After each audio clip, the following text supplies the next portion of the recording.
doesn't go a day, nor do we, without this being on our mind.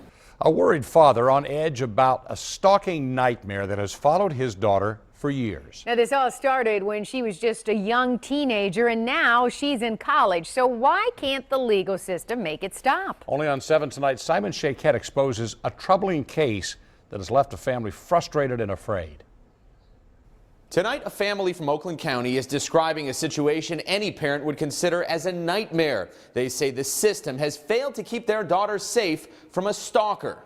In my case, it was someone that went to my high school, was a senior, I was a freshman. I didn't know them, I had never talked to him. Speaking out for the first time, a University of Michigan student describes how she first encountered an accused stalker. She says she was just 14 years old when an older student, then 18 years old, allegedly developed an infatuation with her. Following her, taking pictures of her, grabbing her in the hallway. Parents Mike and Carol Furlong say the older student was kicked out of Bloomfield Hills schools, but never stopped harassing their daughter. When personal protection orders weren't enough, her parents say they finally pressed charges for stalking and internet crimes. That was in Oakland County Court in 2014. He was continuing to stalk her. He was just more covert at this time, contacting her through social media and other outlets. Prosecutors agreed to a plea deal of not guilty by reason of insanity.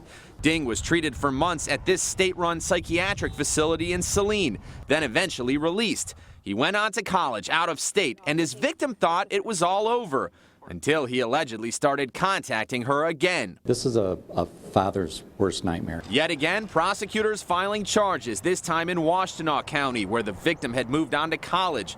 Now, for the second time, a defense attorney for G.N. Ding seeking another plea deal of not guilty by reason of insanity.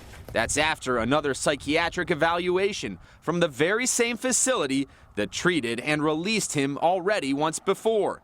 In court, Ding and his attorney dodging our questions. He's had hundreds of violations of his PPO.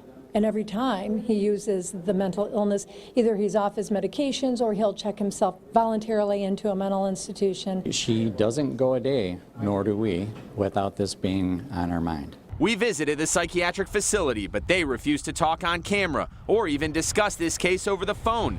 Next, we asked Birmingham psychiatrist Dr. Howard Belkin if, in fact, someone could avoid prison time by deliberately showing signs of insanity, as the victim's parents have suggested. It is possible that someone who has an expert opinion and expert knowledge of a mental disorder could use that knowledge and confuse or even deceive someone who's an expert in the area.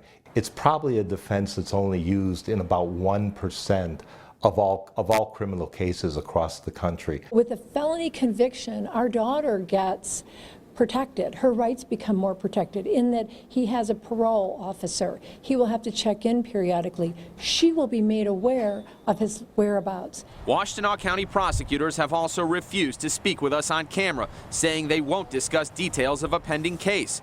For a victim, it's another sign of a broken system that somehow kept her living in fear. In the meantime, experts encourage anyone to avoid becoming a victim if they feel they are being stalked by contacting police, getting a personal protection order, and coming up with a safety plan. These experiences can be extremely traumatic, and I think the saddest part is that people often think there's a stigma and they are unwilling to come forward. Mr. Ding is scheduled to appear before a judge in less than 2 weeks for another pretrial hearing.